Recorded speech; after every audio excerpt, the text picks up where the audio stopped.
Langsung saja ya Ustadz ya, kita akan bismillahirrahmanirrahim memulai kajian kita pada siang hari ini dengan tema cinta sehidup sesurga. Monggo Ustadz, tafadhol. Baik, bismillahirrahmanirrahim. Assalamualaikum warahmatullahi wabarakatuh. Alhamdulillah, alhamdulillah, wa la ilaha illallah, Allahu akbar. Alhamdulillahirabbil alamin, wassalatu wassalamu ala asrafil anbiya'i wal mursalin wa ala alihi wa sahbihi wasallam. Asyhadu an la ilaha illallah wa asyhadu anna Muhammadan abduhu wa rasuluhu la nabiyya ba'dah. Allahumma shalli wa sallim wa barik ala Muhammad wa ala ali Muhammad. Alhamdulillah, pada siang hari ini, Masya Allah, hari Sabtu, ya, dikala orang mungkin sebahagiannya pada tidur siang habis makan gitu ya.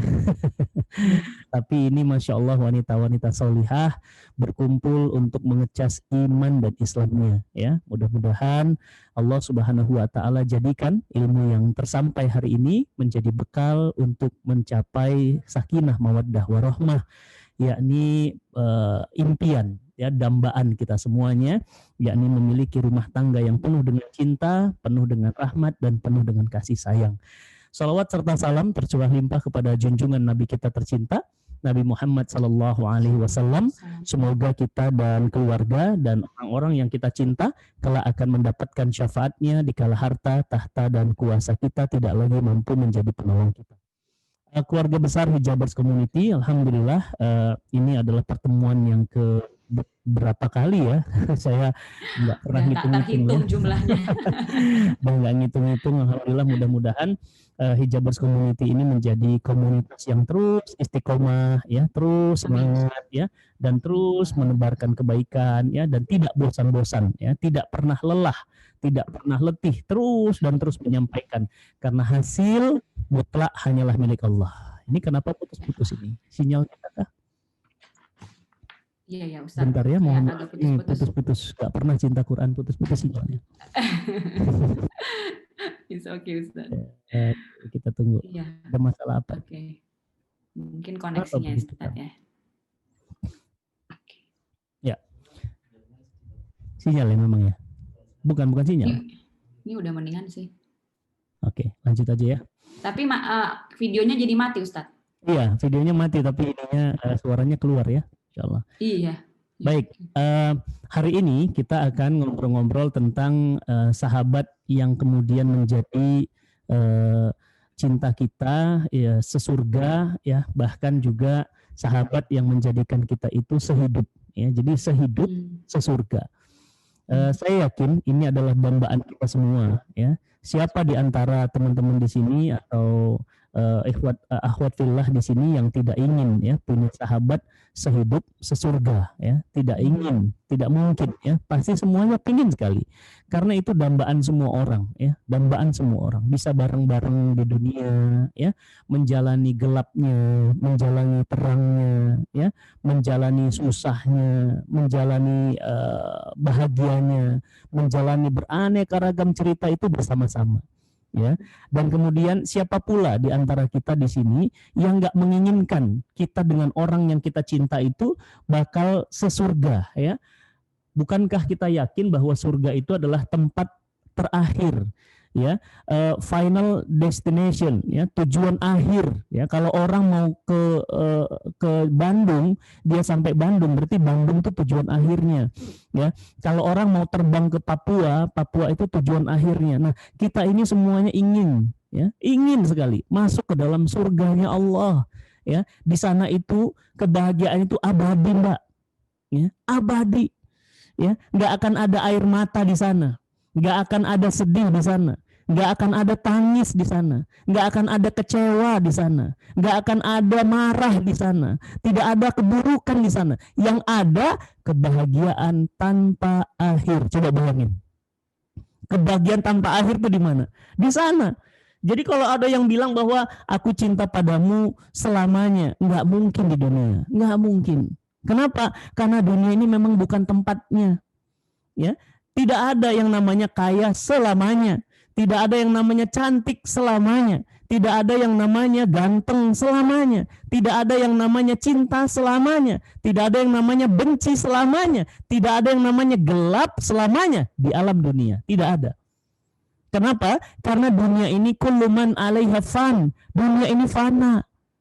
Ya, coba kita lihat, teman-teman mungkin pernah ingat ya wajahnya Bapak Tri Sutrisno, mungkin masih ingat yang zaman-zamannya agak-agak kolonial sedikit ya, bukan milenial ya, wakil Presiden Republik Indonesia yang ganteng ya, Masya Allah.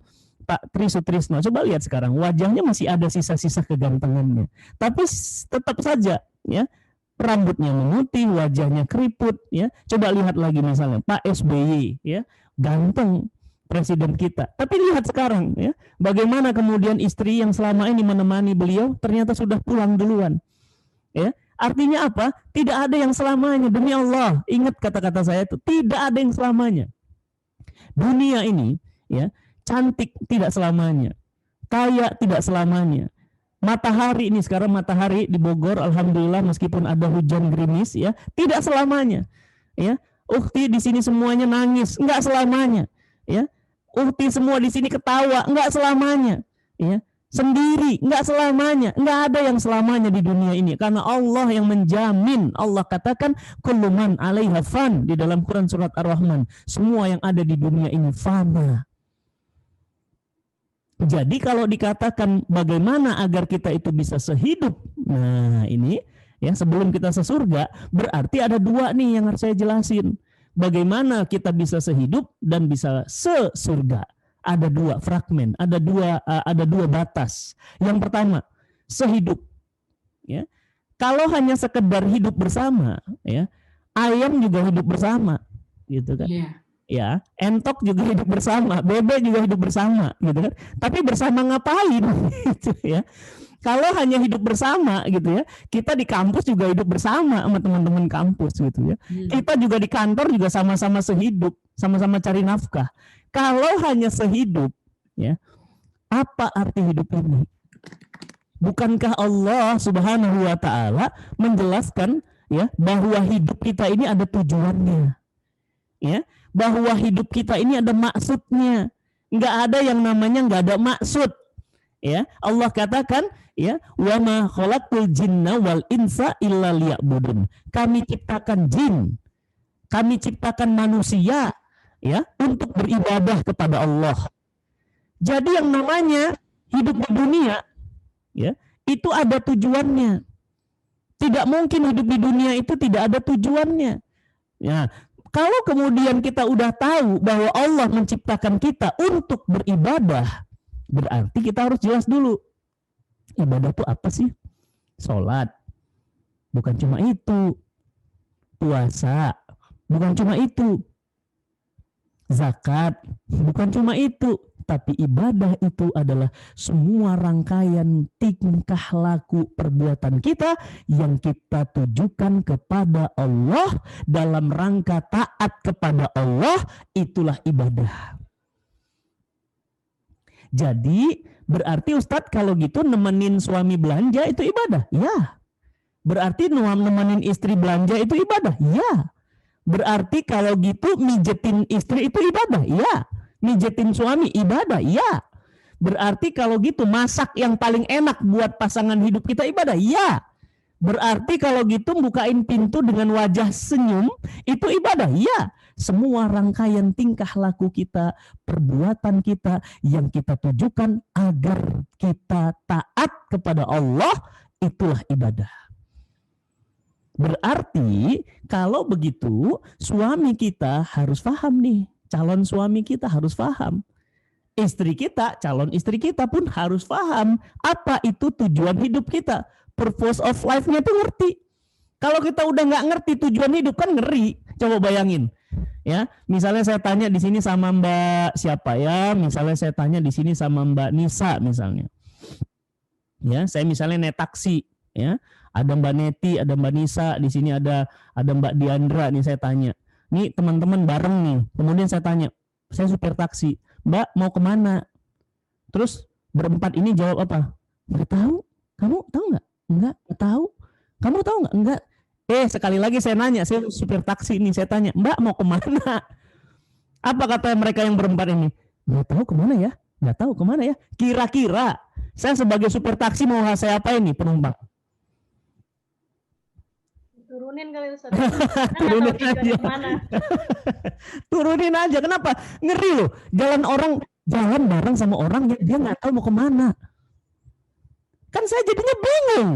Mau saya ajak ke utara, dianya juga nggak jelas. Saya ajak ke selatan, dianya nggak jelas. Ya nggak? Akhirnya kemungkinan saya turunkan. Kemungkinan pertama. Kemungkinan kedua, saya akan bilang sama Mbak Nisa, Mbak, oke, kemana saja? Baik. Mbak punya uang berapa? Mbak Nisa bilang, saya punya uang 200.000 Ustadz. Baik, saya bawa Mbak, puter-puter. Ternyata akhirnya uangnya habis di Tanjung Priok. Saya turunin pinggir laut. Ya, nah, terus gimana pulang sendiri? Kenapa? Karena nggak jelas mau kemana. Ya, pernah nggak? Ya, ketemu sama orang, ditanya hidupnya nggak jelas. Lu mau kemana malam ini? Nggak tahu lah, pokoknya gua keluar aja deh. Lu mau makan apa? Tahu. Ya kan? Lu mau nikah sama siapa? Tahu. Nah, itu bayangin kalau orang yang hidupnya tuh nggak jelas gitu. Nah, itu segitunya Mbak, itu segitunya hidup di dunia loh.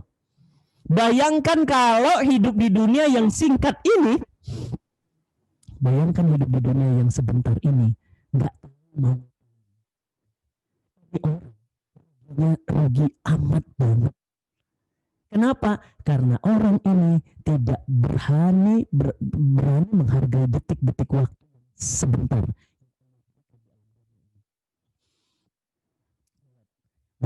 Sudah banyak yang wafat. Sahabat-sahabat kita sudah banyak yang wafat. Lihat, mereka dulu ada bersama kita. Lihat, dulu mereka bareng sama kita. Lihat, mereka dulu pernah kita peluk. Ya, lihat, mereka dulu pernah bersama kita.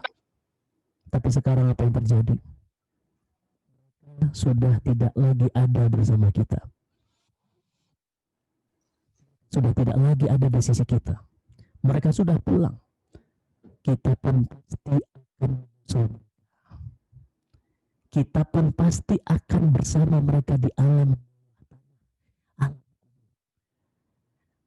Nah, kalau kita sadar bahwa kita ini, kenapa suaranya kurang lancar?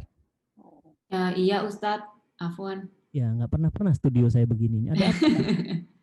Sinyalnya atau apa ya? Coba dicek. Nggak pernah, biasanya kita selalu lancar. Iya, tapi ini udah oke nih sekarang. Ini internetnya aman? Hah, lancar? Oke, baik. Tes. Ya, maklum ya.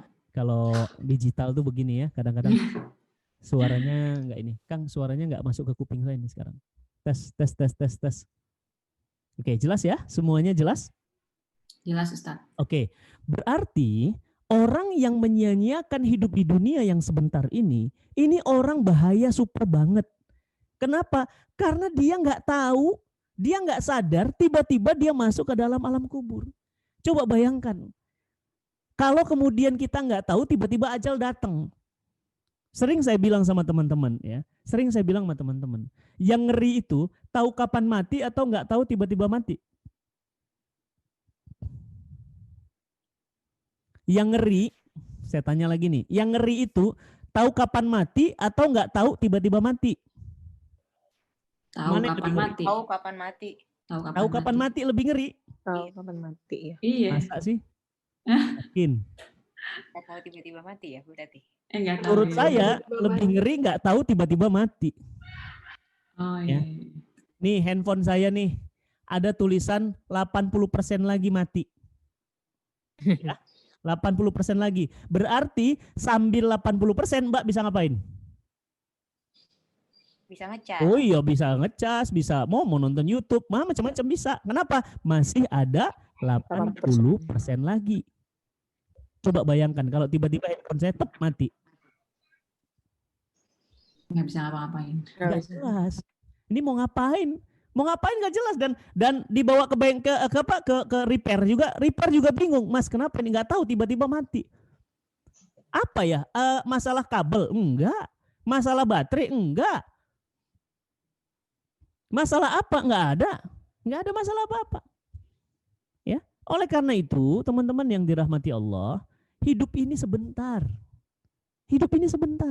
Nggak terasa ya, udah 2021. Cuma hitungan berapa minggu lagi. Ya, nggak terasa loh. Saya tuh kenal Hijabers Community udah berapa tahun ya? Hijabers Community udah berapa tahun coba?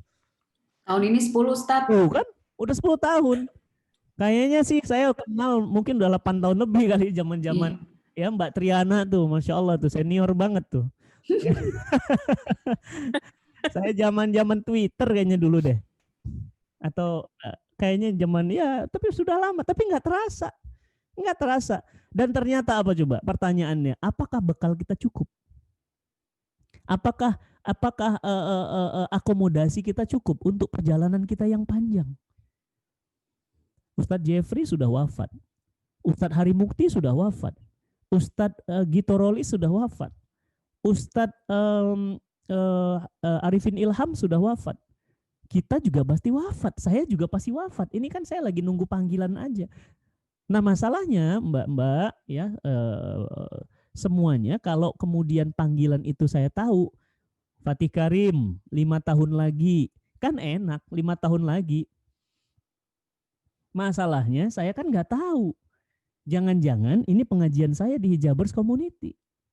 Makanya ketika Mbak Triani bilang, Ustadz tanggal sekian kosong, insya Allah tanggal sekian bisa, tanggal sekian nggak bisa. Saya tetap memenuhi panggilan itu. Kenapa? Karena saya tahu bahwa saya akan pulang dan saya takut. Apa yang saya takuti? Ini adalah ngisi kajian saya terakhir kali. Nanti rame tuh di sosial media, ada WA, ada Facebook, ada Instagram. Inna lillahi wa inna ilaihi roji'un. Telah meninggal dunia Ustadz Fatih Karim. Pengurus Hijabers akan bilang, ya Allah Ustadz Fatih baru kemarin loh ngisi di Hijabers. Ya Allah videonya, rekamannya juga masih ada bareng sama kita ngisi. Iya, karena kita nggak tahu. Kalau kita tahu Mbak enak Mbak. Ya, masalahnya nggak tahu itu ngeri loh. Ya bisa jadi misalnya Mbak Putri ya habis nge-MC ini ya, kemudian beresin rumah ya, tiba-tiba apa? Malam tidur, subuh besok nggak bangun lagi. Ditanya sama keluarganya, sehat kok, orang terakhir nge-MC-in kemarin sama Ustadz Fatih. Terus kenapa meninggalnya? Nggak tahu, ajalnya aja datang. Teman-teman sudah ngelihat nggak video saya waktu itu ke ke Palu. Di Palu ya, videonya ada di YouTube di Cinta Quran TV. Di Palu itu kejadiannya maghrib Mbak. Maghrib lagi ngapain orang kalau habis maghrib? Sholat. Habis sholat ngapain? Ada yang nyiapin makanan. Habis nyiapin makanan apa? Ya namanya maghrib. Habis maghrib ya orang ada yang lagi nonton, ada yang macam-macam. Tiba-tiba Mbak, itu tanahnya jalan. Kan ngeri. Coba bayangin rumahnya Mbak sekarang itu geser 50 meter ke depan. Geser, jalan, tanahnya jalan. Jadi kayak air gitu jalan tanahnya. Dan bukan cuma jalan, tapi apa? Rumah yang di atas ditumpah ke bawah, yang bawah naik ke atas. Jadi kayak di blender. Di mana itu? Di Palu. Petobo, masih ingat? Petobo. Ya mungkin 2 atau 3 tahun lalu kejadiannya. Pertanyaan saya, teman-teman semuanya, pertanyaan saya, apakah orang-orang itu tahu bahwa maghrib itu adalah maghrib terakhir mereka? Enggak lah.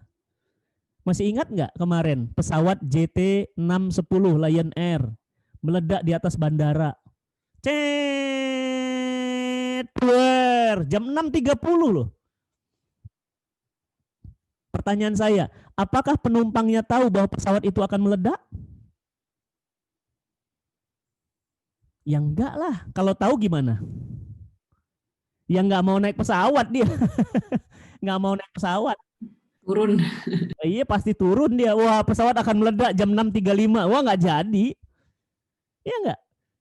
Teman-teman masih ingat enggak tahun 2004 akhir Desember? Apa itu? Tsunami di mana? Banda Aceh.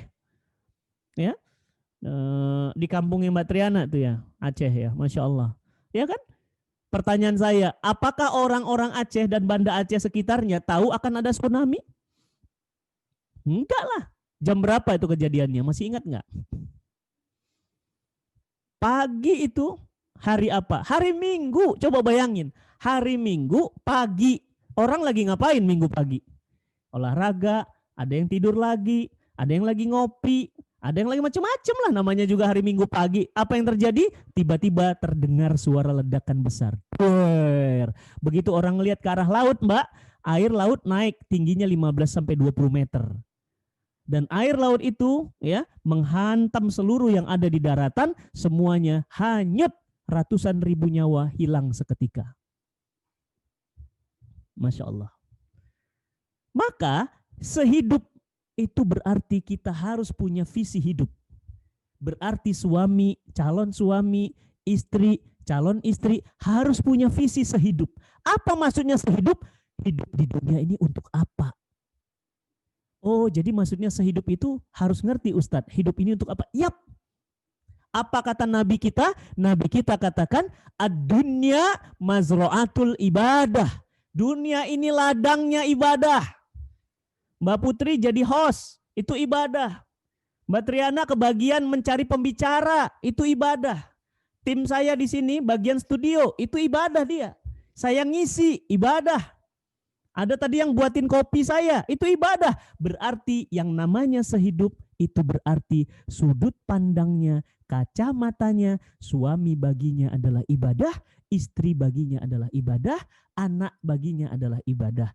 Kalau demikian, maka tidak ada orang yang mau menyia-nyiakan suaminya. Maka tidak ada orang yang mau menyia-nyiakan istrinya. Maka tidak ada orang yang mau menyia-nyiakan anak-anaknya. Maka tidak ada orang yang mau menyia-nyiakan pekerjaannya. Dan tidak ada orang yang mau menyia-nyiakan waktunya. Kenapa? Karena semua kacamatanya sama. Apa kacamatanya memandang hidup di dunia? Ibadah. Nggak ada yang ngeluh. Ustadz, aku nggak mau hidup sama suami yang keras banget. Susah diajak ngomong. Aku nggak mau punya istri, Ustadz, susah banget istrinya itu. Nggak pernah mau diajak diskusi. Maunya menang sendiri. Kalau kacamata kita ini ibadah, maka kita akan bersungguh-sungguh untuk melaksanakan ini. Karena ini adalah ibadah dari Allah Subhanahu wa Ta'ala. Saya, Mbak, kalau nggak karena nikah itu ibadah, nggak mau saya nikah, Mbak. Ya. Nggak mau, buat apa? Mendingan hidup sendiri.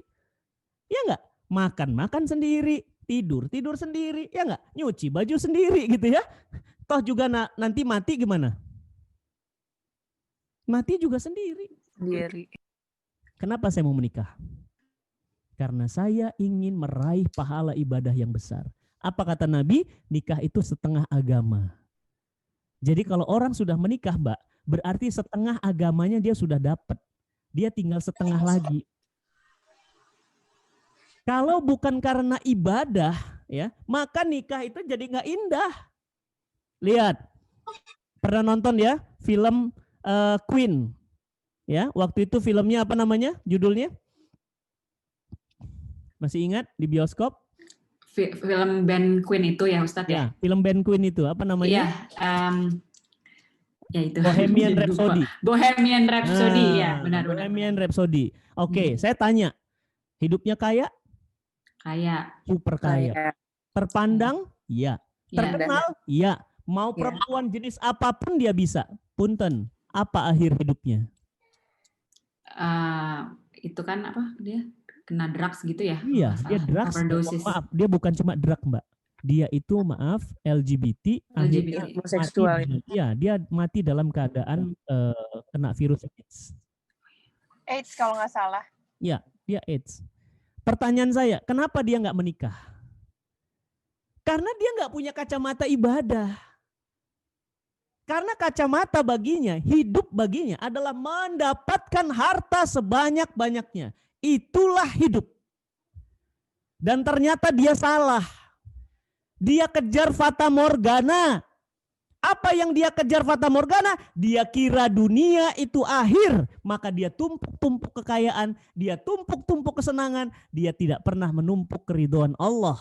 Padahal dia adalah hamba Allah. Dia mati dalam keadaan merana, berduka, dan menderita.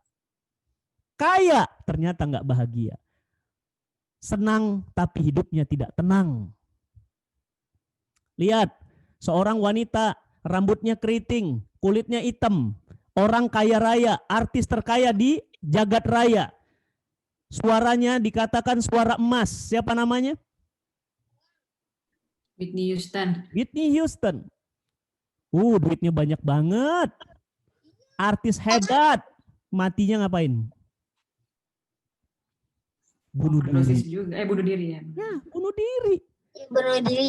Bunuh diri. Coba lihat lagi. Pernah nggak tahu kalau misalnya anak-anak milenials nggak tahu. Kalau tahu berarti ada rada-rada kolonials ya. Nirvana. Tahu Nirvana? Udah tahu. Tahu. Tahu Nirvana ya. Nirvana itu grup band ya. Di zaman saya keren banget tuh ya. Nirvana. Ya. Laki-lakinya, suaminya ganteng. Istrinya cantik. Anak ada. Duit melimpah. Tapi pertanyaan saya, matinya ngapain? Bunuh diri. Bunuh diri. Aneh ya? Kan harusnya Mbak tuh kan nyari suami ganteng. Suami tuh kan nyari istri cantik. Suami istri itu kan nyari duit banyak, betul nggak? Ya mereka udah dapetin semua kan? Tapi kenapa mereka dapetin semua malah mereka bunuh diri? Kan aneh. Berarti ada apa? Berarti kacamatanya salah.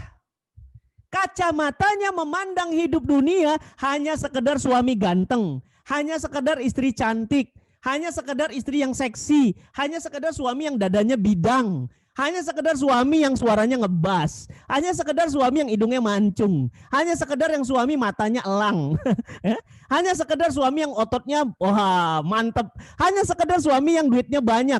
Nggak akan menjamin kebahagiaan. Hidup adalah bagaimana kita meniatkan itu semuanya ibadah hanya kepada Allah. Kalau kita meniatkan itu ibadah, maka semua akan terasa indah. Lihat, vokalis Nirvana mati bunuh diri. Artis Korea banyak banget Mbak bunuh diri, padahal kurang cantik apa? Udah operasi, tambal sana, tambal sini, hidung mancung sana, mancung sini, mata buletin sana, buletin sini, ya. Wah, udah ya yang namanya lemak sedot sana, sedot sini. Kurang apa? Tapi apa yang terjadi? Artis Korea tercatat sebagai artis paling banyak bunuh diri di dunia. Kenapa? Karena hidup mereka mencari kebahagiaan semu, bukan ibadah kepada Allah. Kalau ibadah kepada Allah, semua jadi indah. Kenapa? Karena kita jadi satu visi, satu kacamata, satu cara pandang bahwa hidup ini karena ibadah kepada Allah. Makanya kita dalam sholat kita bilang apa? Inna sholati wa nusuki wa mahyaya wa mamati lillahi rabbil alamin. Ya kan? Kita sholat baca itu kan? Inna sholati. Apa itu inna sholati? Sesungguhnya sholatku. Wa nusuki jiwaku. Wa mahyaya hidupku. Wa mamati matiku. Rabbul alamin. Hanya untuk Allah, Rabb semesta alam. Jadi hidup kita ini kacamatanya harus dapat wajahnya Allah. Cari muka, mukanya Allah. Bukan mukanya manusia. Mbak, kalau kita cari muka manusia, hidupnya capek. Kita bilang pakai motor, orang bilang, anak orang kaya kok pakai motor, akhirnya pakai mobil. Nanti orang bilang, pakai mobil nggak empati banget, akhirnya jalan kaki. Nanti orang bilang, kok jalan kaki pelit banget sih, akhirnya apa? Ngesot. Ya, akhirnya apa orang bilang, kok ngesot sih pelit banget, akhirnya kita stres karena kata orang, kok kamu gendut sih, stres, akhirnya ngurusin badan. Nanti udah kurus, kok kamu jadi kurus banget, akhirnya stres, jadi pingin gendut, stres Mbak. Nggak usah dengerin kata manusia. Capek. Ya. Kita kaya. Apa kata orang? Jadi orang kaya. Repot. Banyak fitnah harta. Kita miskin. Kata orang apa? Ya orang miskin banyaknya minta. Ya enggak? Terus apa? Kita mau jadi apa? Ya, mau jadi apa? Maka teman-teman yang dirahmati Allah, sekali lagi saya katakan catatan pertama, sehidup itu maksudnya apa?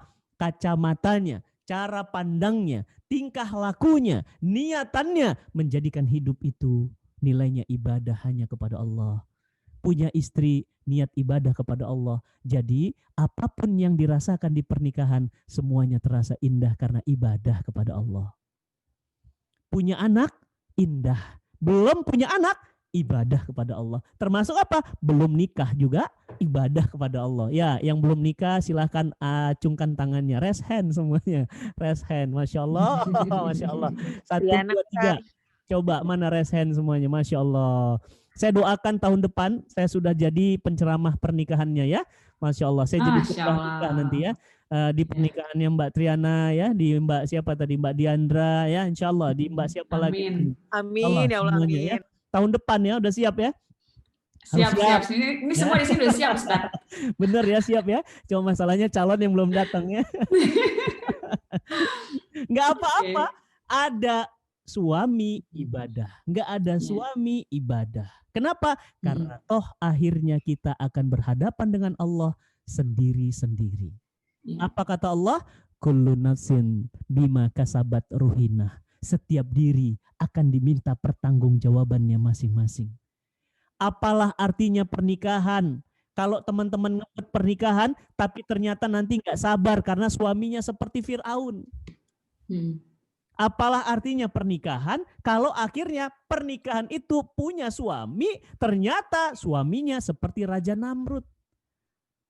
Apalah artinya wahai ikhwan, antum menikah bukan karena Allah, begitu menikah ternyata punya istri seperti istri Nuh.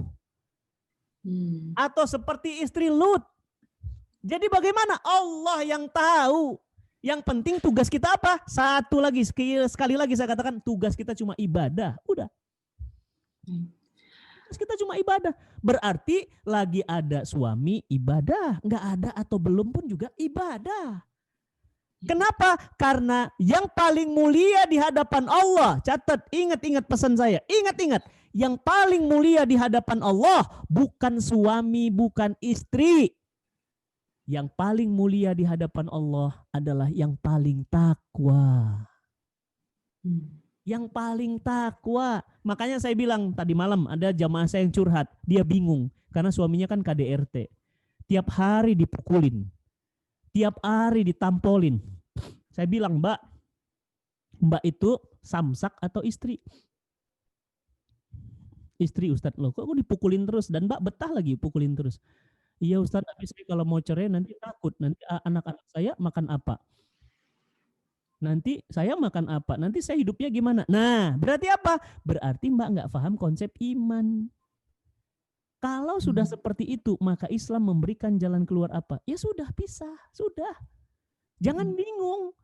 Kok bingung? Iya Ustadz, karena kalau misalnya nanti saya cerai, nanti gimana nasib anak-anak saya? Nanti Mbak, ya saya ingetin nih. Saya ini ayah dan ibu saya bercerai. Saya. Jadi saya nggak ceritain orang lain. Saya ceritain diri saya sendiri. Ya. Mbak Putri, bapak ibu saya pisah, bapak ibu saya cerai sejak saya umur kelas 6 SD. Kelas 6 SD ya usia 12 tahun lah Mbak. Tapi tahu nggak? Ada hikmah di balik musibah. Justru dengan cerainya bapak dan ibu saya bisa seperti sekarang ini. Coba kalau bapak ibu saya akur, mungkin saya tidak seperti ini. Artinya apa? Selalu ada cerita indah di balik musibah. Takdir Allah pasti indah. Jadi nggak perlu takut. Kenapa? Karena jalan hidup orang memang sudah masing-masing ada jalannya. Malam ada batasnya, siang ada batasnya. Hidup ada batasnya, nikah ada batasnya. Mbak, kemarin ada jamaah saya umur 25 tahun pernikahan, cerai. Saya bilang, 25 tahun, buat apa cerai? Ada lagi yang 32 tahun, cerai. Ada yang sudah 40 tahun cerai. Pertanyaannya, loh kok udah 40 tahun masih cerai? Itulah ajal Mbak, ajal. Apa itu ajal Ustadz? Ada batas. Dan batas itu Mbak, semua punya. Semua punya. Kalau nggak karena perceraian, karena wafat. Umi Pipik misalnya dengan almarhum Uje. Ajalnya datang apa? Rumah tangganya. Karena meninggalnya Uje. Ya, siapa lagi misalnya? Ustadz Hari Mukti, rumah tangganya seperti apa? Yang pertama karena perceraian, yang kedua karena ajalnya datang. Rasulullah SAW, rumah tangganya berakhir kapan? Ya ajalnya datang. Jadi semua malam, siang, hidup, mati ada batasnya Mbak. Ingat, Ingat pesan saya, yang tidak ada batasnya cuma satu, Mbak. Siapa? Allah. Allah tidak pernah ada batasnya. Allah tidak pernah ada batasnya. Tapi yang namanya hidup ada batasnya. Jadi ya sudah, sendiri adalah mulia, bersama adalah mulia, nggak pernah sedih. Makanya orang beriman tuh dia happy aja. Ada suami dia bilang apa? Alhamdulillah. Nggak ada suami, alhamdulillah. Ada anak dia bilang alhamdulillah. Belum punya anak dia bilang alhamdulillah. Alhamdulillah ala kulli hal. Alhamdulillah ada di dalam semua keadaan. Nggak pernah ada sedih, nggak pernah ada gundah, nggak pernah ada galau. Happy aja. Nikmati aja semuanya. Nah, ya Ustadz nih, kadang-kadang kita juga nih sebagai seorang istri gitu ya Ustadz nih, apalagi kalau mungkin teman-teman hijabers di sini yang baru memulai gitu ya pernikahan gitu, pasti kan tentunya itu ada proses adjustment gitu kan, terus belum lagi ada cobaan-cobaannya, karena kan menikah itu kan tidak hanya dua insan yang menyatu, tapi kan dua keluarga gitu ya Ustadz ya. Nah kita harus namanya tuh menghormati mertua gitu kan, terus apa namanya gimana sih kiat-kiatnya Ustadz biar supaya suami istri yang baru ini gitu ya, kita ini yang baru memulai jenjang pernikahan ini bisa ya at least jauh dari pertengkaran gitu ya, sakinah mawaddah warahmah gitu. Iya.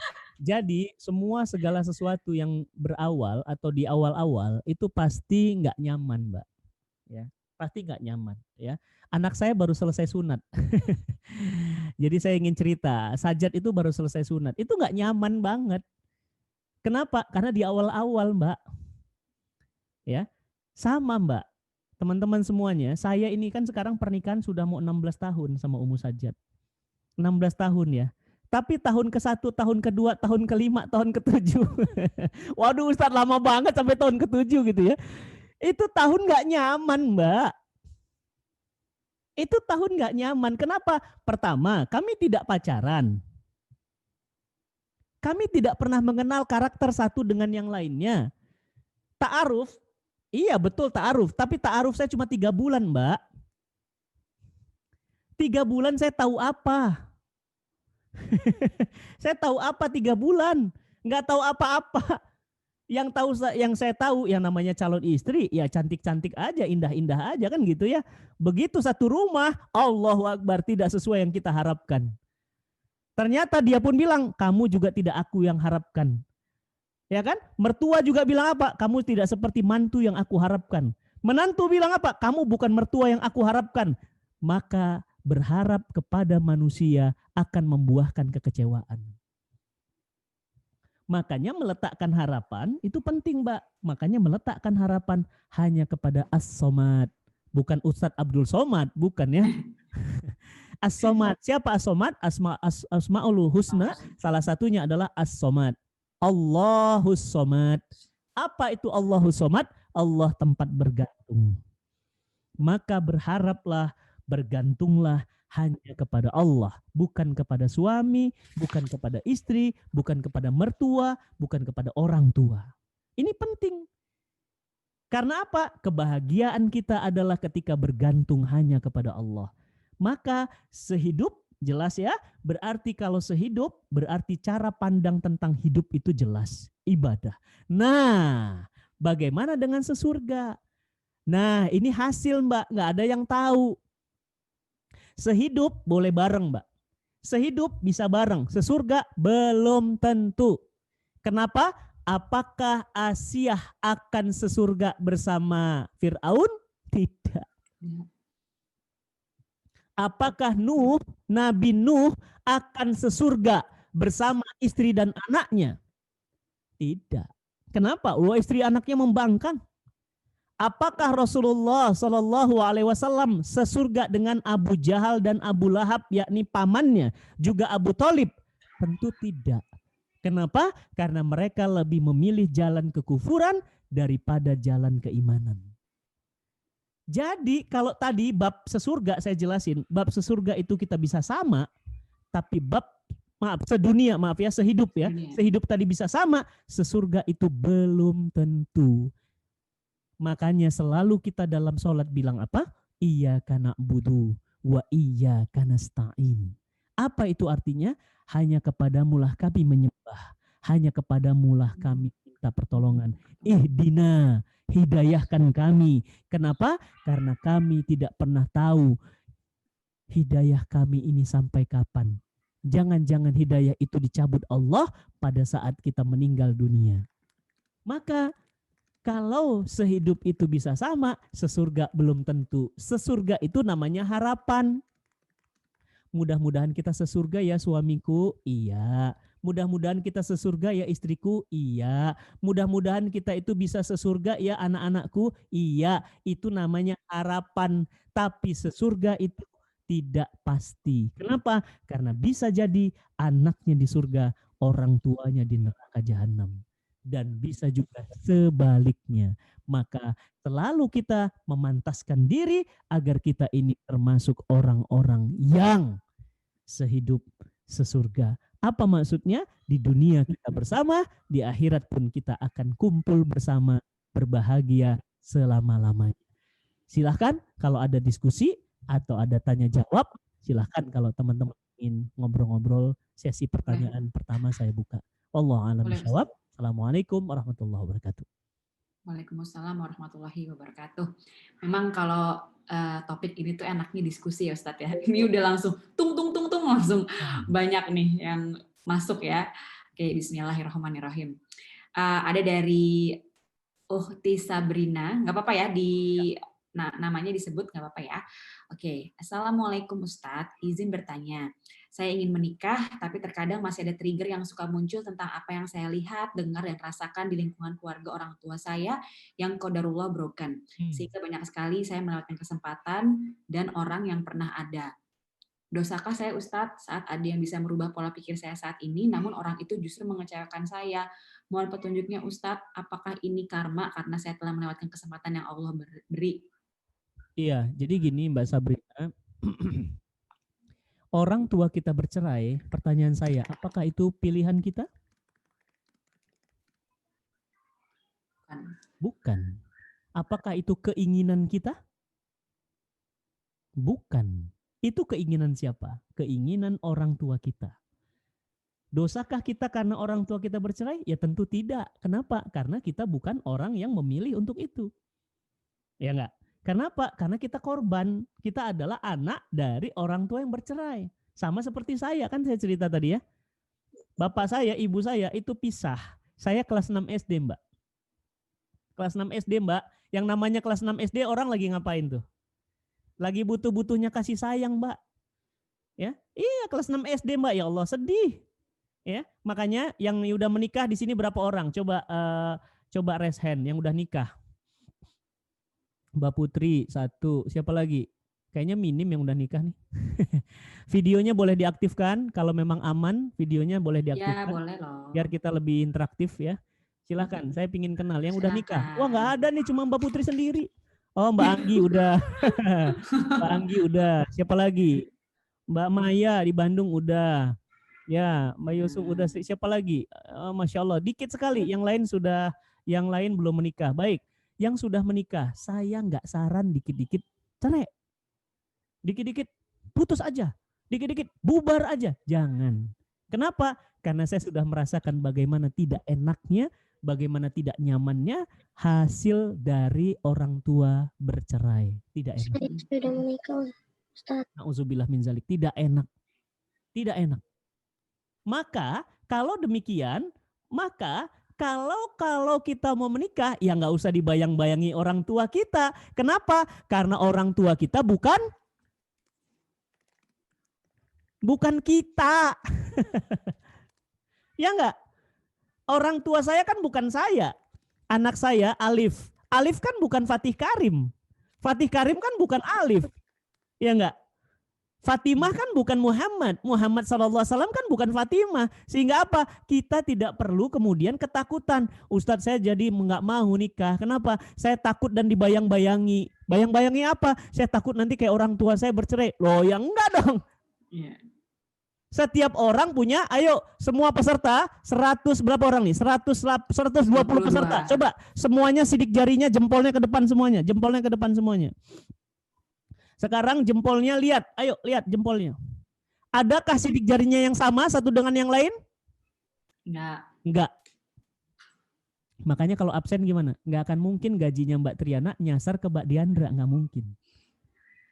Kenapa? Karena setiap orang sidik jarinya masing-masing. Handphone saya nih, anak saya nggak bisa buka. Kenapa?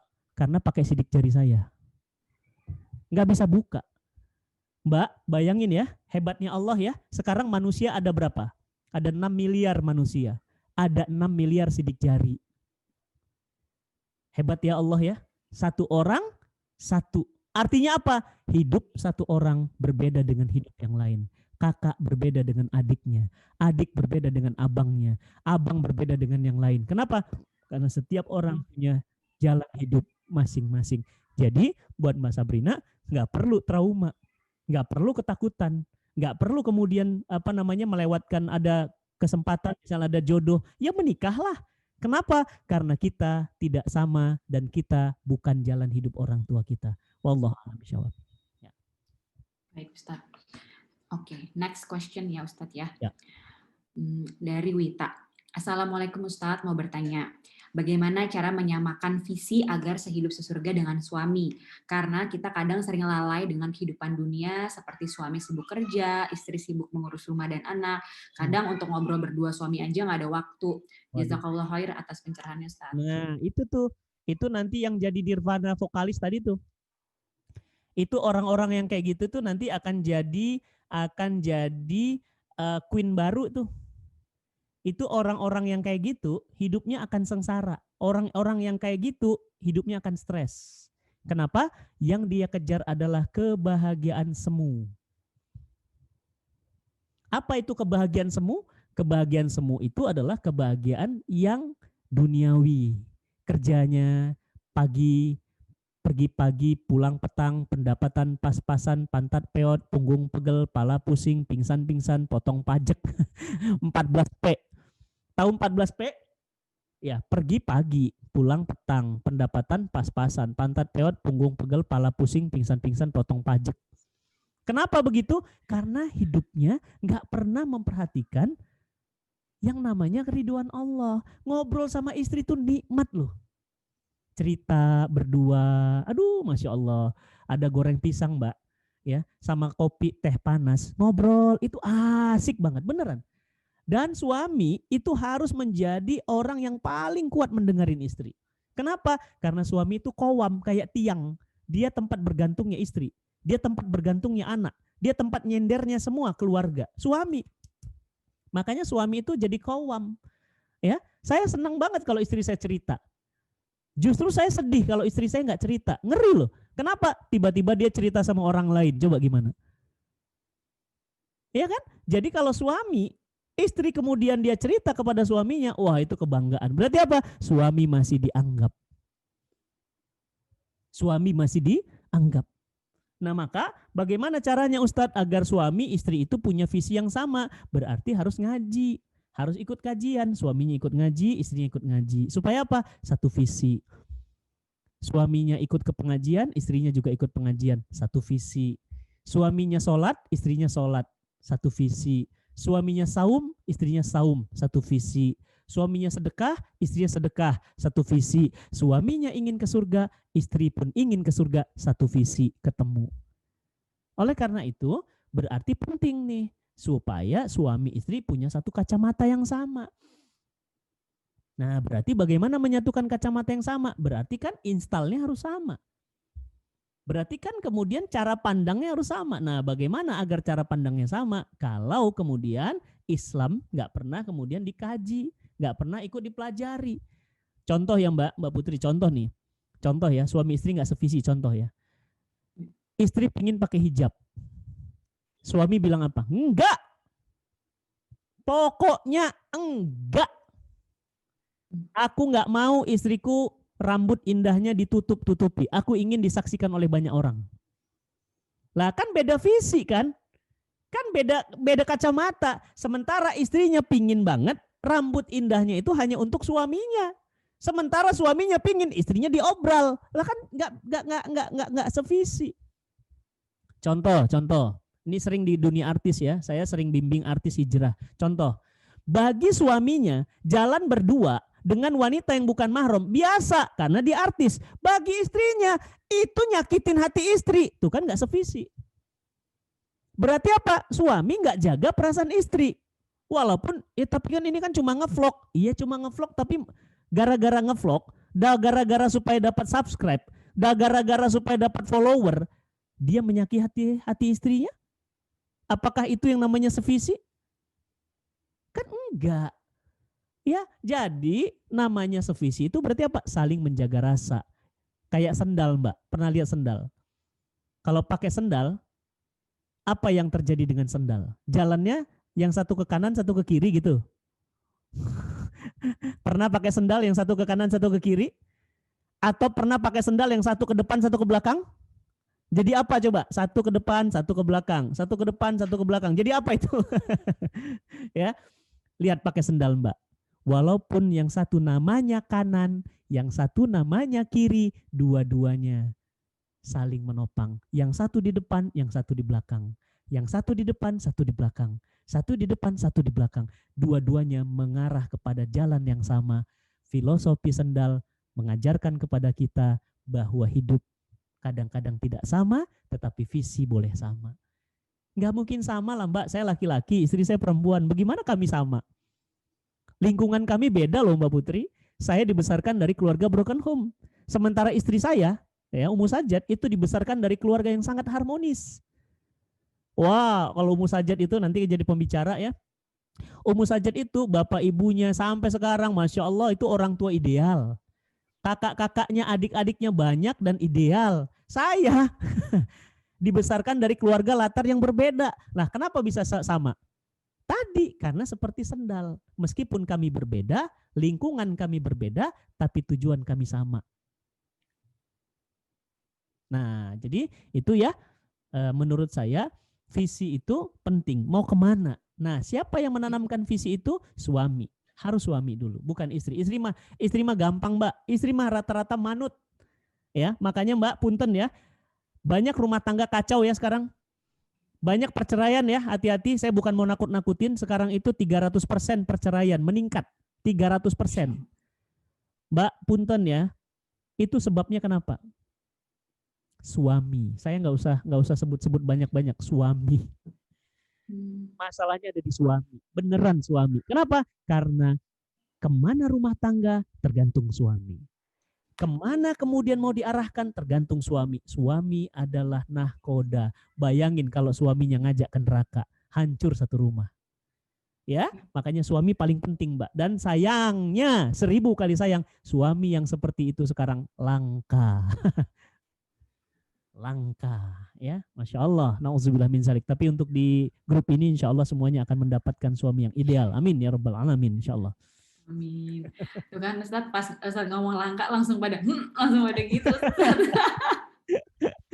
Langka. Langsung pada melotot. Iya. Langka. Ya, makanya banyak banget Mbak yang minta tolong Ustadz cariin jodoh dong. Saya bukan nggak mau nyariin, langka. Saya lagi nyariin, saya pingin nyariin buat siapa di sini? Buat Mbak A, Mbak B, Mbak C, Mbak D gitu ya. Tapi kenapa kok belum? Iya, karena dari 10 itu rata-rata yang siap itu cuma 2 atau 3. Badan gede, mobil ada, tapi mental anak-anak. Dikit-dikit mami, ini gimana? Dikit-dikit mami, repot dah. Mami, ya anak mami, repot nanti ada istrinya ditelantarin. Kenapa? Karena kata mami katanya, kan repot. Aduh, gitu. Insya Allah Ustadz, makanya nih kan pasti kan cinta Quran, terus kan alhamdulillah sekarang udah banyak kajian-kajian yang beredar gitu ya. Semoga nih pada banyak yang ini ya, banyak yang taubat, banyak yang belajar gitu kan nih para jejaka-jejaka di luar sana. Betul. Jangan putus asa ya ukti-ukti di sini ya. Dengan banyaknya kajian dan banyaknya komunitas, sekarang banyak yang lebih berkualitas. Kalau dulu memang susah sekali. Baik, lanjut ya Ustadz ya. Oke, ini ada dari Ukti Arida Nurjana mau nanya langsung apa dibacain? Ya, boleh, silakan. Kalau mau dibacain boleh, tapi kalau mau nanya langsung boleh juga. Gitu ya. Oke, karena tidak bersuara langsung aja aku bacain ya. Mm-mm. Jadi ini, Assalamualaikum Ustadz. Jika mama ayah bercerai, apakah keluarga kami bisa berkumpul kembali di surga? Apakah jika saya benci sama ibu, saya salah? Saya kecewa Ustadz. Lalu bagaimana ridho saya jika saya kecewa dengan ibu saya? Tolong kasih pencerahannya Ustadz. Terima Ya kasih. Allah. Iya, ini banyak yang senasib sama saya nih. Sabar ya Mbak ya. Jadi bagaimana ketika ayah dan ibu kita bercerai? Apakah saya berdosa jika saya kecewa sama orang tua kita? Mbak nggak perlu kecewa. Kenapa? Karena ayah dan ibu kita punya jalan hidup sendiri. Apakah mereka akan bisa sesurga kita nanti? Bisa. Kapan mereka bisa sesurga? Ketika Mbak jadi solihah. Ada hadis dari Nabi SAW. Ingat, catat. Ada hadis dari Nabi SAW. Jika kalian punya 2 anak wanita. Ayo, siapa yang punya 2 bersaudari? 2 wanita solihah. Wah, ada 4 tuh. Masya Allah, Mbak Maya ada 4 wanita ya. Dan jika dua-duanya solihah, maka kedua orang tuanya tidak akan kena percikan api neraka. Maksudnya apa Ustadz? Kalau punya 2 anak wanita dan anak wanitanya solihah, ingat ya, solihah, maka orang tuanya tidak akan kena percikan api neraka. Kena percikan aja enggak, apalagi masuk. Berarti kalau ingin menjadi anak memiliki orang tua yang masuk ke dalam surga, gampang, Mbak solihah dulu. Kenapa? Karena orang tua tidak akan kena percikan api neraka. Jadi maaf ya Mbak, jangan kecewa sama orang tua ya. Maaf ya Mbak, saya kasih tahu ya, sebinatang-binatangnya orang tua kita, dia tetap ayah dan ibu kita. Sejahat-jahatnya orang tua kita, tetap orang tua kita. Nggak ada Mbak Putri namanya dia mantan ibu saya. Dulu pernah jadi ibu saya sih Mbak Putri. Sekarang udah nggak jadi ibu saya lagi. Nggak bisa. Dulu pernah sih jadi bapak saya. Tapi sekarang nggak jadi bapak saya lagi. Nggak bisa. Dulu dia kakak saya. Sekarang sudah tidak kakak saya lagi. Nggak bisa. Namanya orang tua, kakak, adik. Nggak ada namanya mantan. Ingat ya. Jadi semarah apapun kita, sekecewa apapun kita, ingat orang tua kita adalah surga paling tengah. Pintu surga paling tengah. Apa itu pintu surga paling tengah? Mbak masuk surga, nggak usah belok kanan, belok kiri, nggak usah muter-muter. Lurus, langsung masuk. Kepada siapa? Orang tua kita. Ustadz, kalau kondisi orang tua Ustadz sekarang gimana? Ibu saya sekarang stroke. Saya yang merawatnya. Sekarang tinggal bersama saya. Bapak saya sekarang sudah menikah lagi. Saya seperti apa? Tetap bakti. Tetap sayang sama orang tua saya. Saya kirimin uang bulanannya. Lebaran saya tetap pulang. Saya sungkem. Tetap saya doakan. Kenapa? Meskipun mereka berdua mengecewakan perasaan saya. Kenapa? Karena keduanya memilih bercerai. Tapi apa? Tidak pernah ada dendam dalam hati saya. Kenapa? Karena mereka lah orang tua yang jasanya tidak pernah mampu saya balas. Orang tua yang jasanya tidak pernah mampu saya balas. Ingat baik-baik. Wallahu a'lam bishawab. Baik Ustadz. Ini sebenarnya banyak pertanyaan yang serupa nih Ustadz sama dengan topik ini nih. Ya. Jadi kalau boleh, jadi ini kan karena ada banyak beberapa nih bisa aku rangkum aja. Ya, Intinya sih sebenarnya banyak yang nanya gitu ya, gimana caranya kalau ketika orang tuanya bercerai gitu kan, terus dulu ada yang mungkin bapaknya menzolimi dia dan keluarganya, terus anak ini merasa takut nggak masuk surga kalau tidak mendoakan bapaknya lagi gitu. Bagaimana caranya biar supaya ya itu ya, mereka ini bisa, teman-teman di sini yang bertanya itu bisa melalui hal itu gitu Ustadz. Sedih banget sih memang. Ada bahkan Mbak Putri, bahkan banyak ayah itu yang nggak mau jadi wali anaknya. Banyak banget. Kenapa? Karena bapaknya dendam, karena bapaknya menganggap bahwa anak ini adalah hasil dari rahim wanita yang dia benci. Ibunya maksudnya. Kan dia benci ibunya. Nah saya nasihati, Pak, Bapak boleh benci sama ibu, tapi Bapak nggak akan pernah benci sama anak. Kenapa? Karena anak itu nggak punya dosa, nggak punya salah. Kenapa saya bilang begitu Mbak? Jadi pas akad nikah, bapaknya nggak mau jadi wali. Padahal bapaknya masih ada. Kan kejam itu. Padahal apa? Iya bapaknya masih ada kok. Kecuali bapaknya udah nggak ada lagi. Enggak, pokoknya saya nggak mau Ustadz, saya nggak mau. Loh, kok Bapak nggak mau gitu? Bapak ingat loh, azab Allah di neraka jahanam buat Bapak. Kenapa? Karena Bapak membiarkan orang lain menjadi walinya. Nah, jadi memang berat Mbak masalah rumah tangga ini, terutama masalah ayah ibu, dan mohon maaf ya Mbak, terutama yang masalahnya sama dengan saya, anak-anak wanita. Nah, ini Ustadz Bendri pernah meneliti anak-anak wanita yang kehilangan sosok ayah. Biasanya hidupnya lebih terlunta-lunta dan lebih susah diatur, dan biasanya akan meniru kondisi keluarganya. Karena apa? Karena krisis ayah. Makanya ayah itu menjadi penting bagi anak perempuan, Mbak. Dan mohon doanya teman-teman semuanya, saya pingin banget punya anak perempuan. Saya dua-duanya anak saya laki-laki. Makanya anak-anak perempuan yang berhasil, yang sukses, itu biasanya dekat sama bapaknya. Itu ada surveinya, 8 dari 10 anak perempuan hidupnya hancur. Kenapa? Karena ada korslet dengan bapaknya. Dan ternyata itu benar penelitiannya. Saya juga ngelihat ya, banyak anak-anak perempuan yang hidupnya kacau biasanya kehilangan sosok ayah. Karena jatuh cinta anak perempuan pertama itu kepada ayah dulu. Dan sayangnya Mbak, sekarang ini ayah itu selalu lari dari putrinya. Padahal apa? Padahal putri itu nanti akan dia mencetak karakter ayah itu. Leadership-nya, ketegasannya, kewibawaannya, itu bawaan ayah yang ditempelkan ke anak putrinya. Makanya penting sekali kemudian menjadikan ayah itu sebagai sosok yang paling berpengaruh kepada anak perempuan. Nah, jadi saya bisa maklum sekarang. Kenapa? Kalau Mbak misalnya nih ngelihat anak cewek bandel gitu ya, coba deh periksa hubungannya sama bapaknya. Rata-rata ada masalah pasti. Kalau nggak bapaknya meninggal ya, atau bapaknya nggak dekat sama anak laki-lakinya, anak perempuannya. Kalau anak laki-laki biasanya dengan ibunya, gitu. Nah, oleh karena itu ya, krisis antara hubungan bapak ibu, anak-anak itu tetap menjalankan kewajiban patuh dan taat kepada kedua orang tuanya. Ya, nggak boleh kemudian dendam. Nggak ada gunanya kita dendam. Mereka punya saham dalam hidup kita, dan saham mereka saham terbesar dalam hidup kita. Ya. Jadi kita cuma bisa mendoakan juga ya Ustadz ya? Harus. Dan kita nggak bisa membalas apapun kecuali hanya dengan doa. Karena apa? Karena setiap tetes air susu dari ibu kita dan setiap tetes air mata dari bapak kita itu ada dalam darah dan daging kita. Kita nggak bisa hilangkan itu semua.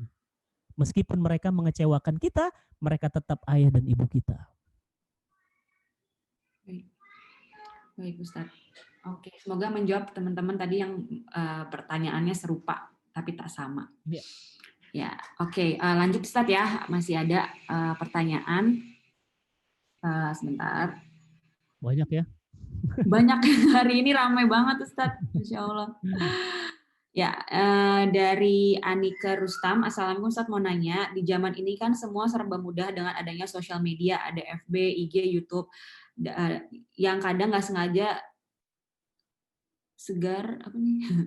Oke, intinya tapi masih belum terbuka hatinya untuk berubah atau hijrah. Jadi udah banyak ceramah kan di FB, IG, YouTube, tapi sudah banyak dengar tapi masih belum terbuka hatinya untuk berubah atau hijrah. Apakah itu sudah terlalu banyak dosa maksiatnya sampai keras hatinya atau karena Allah belum beri hidayah? Iya, hati manusia itu, perhatiin ya, hati manusia itu kayak cermin. Dia kotor, dibersihkan. Dia kotor, dibersihkan. Dia kotor, dibersihkan. Maka hati itu akan diterangi oleh cahaya. Akan mudah tersentuh dengan tausiah, akan mudah tersentuh dengan nasihat, akan mudah menangis ketika berdoa. Itu hati yang bersih. Nah, bagaimana hati yang kotor? Kotor, biarin. Kotor, biarin. Kotor, biarin. Kalau cermin, kalau kaca, lama-lama banyak kotoran, lama-lama apa? Burem. Burem, kotor, debu. Maka cahaya susah masuk. Nah, orang-orang yang seperti inilah orang-orang yang susah dapat hidayah. Mau dikasih YouTube, mau dikasih tausiah, mau ustadznya udah asik, mau ustadznya udah gaul, mau ustadznya udah macem-macem, nggak akan bisa masuk. Kenapa? Karena hatinya sudah marid. Hati marid itu apa? Sakit. Kolbun marid namanya. Kalau yang bagus apa namanya? Kolbun salim. Makanya Agim tuh punya pengajian namanya apa? Kolbun salim, hati yang selamat, hati yang lurus, hati yang bersih. Bagaimana caranya? Bersihkan dengan zikir, bersihkan dengan istighfar, bersihkan dengan sholat malam, bersihkan dengan banyak-banyak taubat, sholat taubat, bersihkan dengan saum, bersihkan dengan baca Quran, bersihkan dengan sedekah. Itu bersihin, Mbak. Itu bersihin kaca. Nah, Ustadz aneh ya, banyak YouTube, banyak tausiah, banyak Instagram, banyak ini, tapi kok nggak dapat hidayah juga? Bisa jadi hatinya sudah mati. Namanya apa? Kolbun marid, hati yang sakit, hati yang mati. Diingetin nggak ada. Ya, ngeri banget ya. Bahkan apa? Bahkan mencaci ulama, bahkan berani memaki-maki ulama, bahkan berani menunjukkan kemaksiatan secara terbuka. Serem ya kalau ngelihat Instagram ada orang ya menunjukkan kemaksiatan terang-terangan, menunjukkan auratnya terang-terangan, bahkan nantangin azab Allah. Apa katanya? Aku pengen masuk neraka, biar di neraka ketemu artis, tapi bukan artis Indonesia, artis Barat, karena artis Indonesia mah ngeselin gitu. Ada, nggak usah sebutin deh, udah pada tahu lah kalau orang sosial media, orang netizen kenal lah itu. Itu kan namanya hatinya sakit tuh manusia. Kenapa dia bilang, aku pingin masuk neraka. Bayangin, nantangin kan. Mana neraka? Sini, masuk neraka. Aku pingin masuk neraka. Asik, hahaha kata dia. Kenapa? Karena nanti masuk neraka ketemu banyak artis. Kan kasihan, Mbak. Kasihan. Padahal dia bagaimana? Dia tadinya pernah hijrah, dia balik lagi ke dunia lamanya. Sedih kan? Kenapa orang seperti ini sedih? Karena hatinya dikotori terus, hatinya dikotorin terus, hatinya dikotorin terus. Akhirnya apa? Hatinya gelap, hitam. Kalau sudah hitam, cahaya nggak bisa masuk. Akhirnya apa? Setan yang bisa masuk. Makanya tingkah lakunya seperti itu. Nauzubillah ya, jangan sampai ya kita pokoknya kalau udah ada apa-apa istighfar, cepat istighfar. Astagfirullah, ya Allah Ustadz, saya salah banget. Udah kayak gini sama orang tua saya, astagfirullah, ya Allah Ustadz, kenapa ya saya dulu doa bisa nangis, sekarang saya doa kok susah banget nangis ya. Ada apa dengan hati saya? Itu. Ustadz, dulu saya Ustadz dengerin orang baca Quran bisa nangis loh Ustadz. Sekarang saya dengerin baca Quran kok kayaknya biasa aja. Hati-hati Mbak, itu ciri-ciri hati sakit. Nah, jadi bagaimana caranya agar kita memiliki hati yang bersih tadi ya? Sering istighfar, sering baca Quran, rajin sedekah, rajin datang ke rumah-rumah panti jompo, panti asuhan, main ke rumah sakit melihat orang sakit. Hati jadi bersih, hati jadi lunak, hati jadi lembut. Wallahu a'lam bishawab. Itu. Langsung ini apa tuh? Istighfar berkali-kali. Ya Mbak, hati-hati. Semoga ya. nggak kayak begitu ya. Ngeri-ngeri banget. Dan ngeri banyak. Banget. Lagi banyak. Banyak banget. Tangkap, coba Mbak. Ya, nonton ya, berita ya. Hati-hati ya sekarang tuh. Artis-artis, selebgram. Krisis nggak ada duit karena COVID. Jual diri. Cewek 2 ketangkep. Cowok 1. 110 juta. Stres nggak? Mbak, ini COVID Mbak. Ini COVID. Orang kalau udah dikasih COVID juga nggak kapok, saya berarti apa? Berarti ini nantang yang lebih tinggi dari COVID. Allah kasih COVID, udahlah. Makanya gaya hidup jangan tinggi. Tas 200 juta, mobil 2 miliar. Tapi apa? Utang. Akhirnya begitu COVID datang, tersetres kan? Utang. Akhirnya kalau coba Mbak Putri bayangin, kalau Mbak Putri punya biaya hidup 1 bulan 200 juta. Sementara pemasukan Mbak Putri cuma 5 juta. Kan stres. Akhirnya apa Mbak kalau nggak punya iman?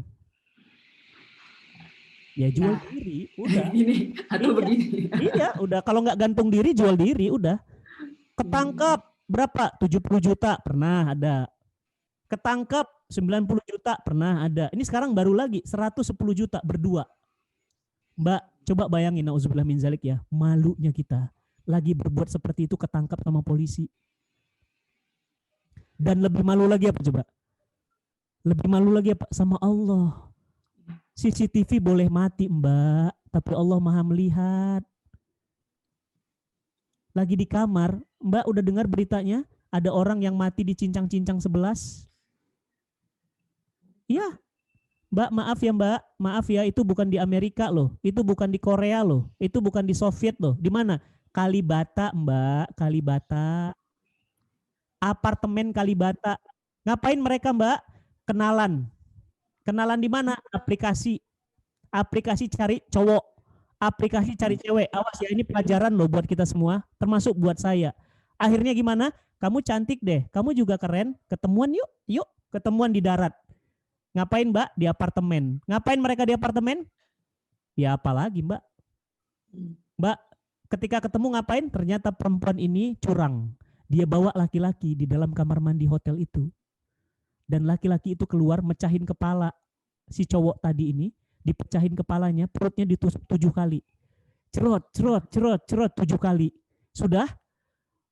Darahnya muncrat ke dinding-dinding. Ini psikopat enggak? Psikopat ini. Sadis ini, kebanyakan nonton film-film yang di handphone itu ya. Itu film-film horor, jangan sering-sering tonton kayak gitu efeknya. Apa akhirnya Mbak? Diseret mayatnya, dipotong-potong, sudah 3 hari mayatnya udah busuk, dipotong-potong jadi 11 potong. Mbak Putri pernah motong ayam goreng? Ayam seekor potong berapa biasanya Mbak? 12 12 atau 8. Atau 8 ya, 8 ya. Potongan goreng biasa potong 8, kalau 12 Ya, sop 8. biasanya. Iya benar. Nah, potongan 11 gimana Mbak?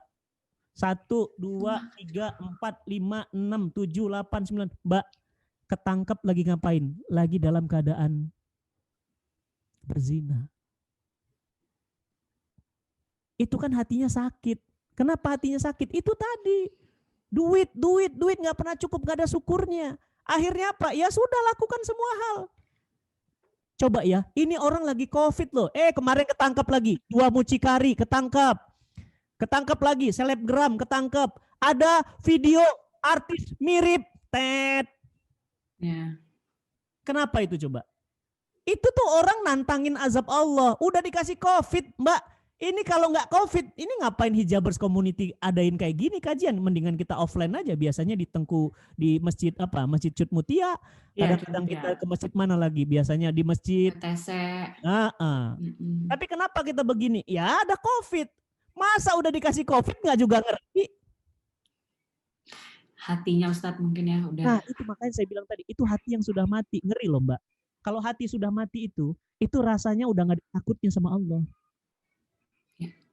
Mbak tahu nggak, gara-gara COVID ini jutaan orang nganggur loh. Gara-gara COVID ini jutaan PHK loh. Gara-gara COVID ini jutaan orang miskin baru loh. Dan Mbak tahu, semua tahu, teman-teman tahu, kita nggak tahu sampai kapan COVID ini berakhir. Tahun depan, 10 tahun lagi, 20 tahun lagi, dan ingat nggak, kanan kiri kita, teman-teman kita udah banyak yang kena loh. Dan bisa jadi besok kita kena.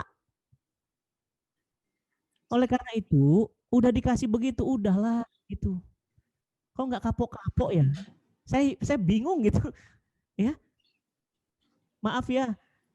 Hanya gara-gara uang 110 juta rela melakukan hal-hal kayak gitu.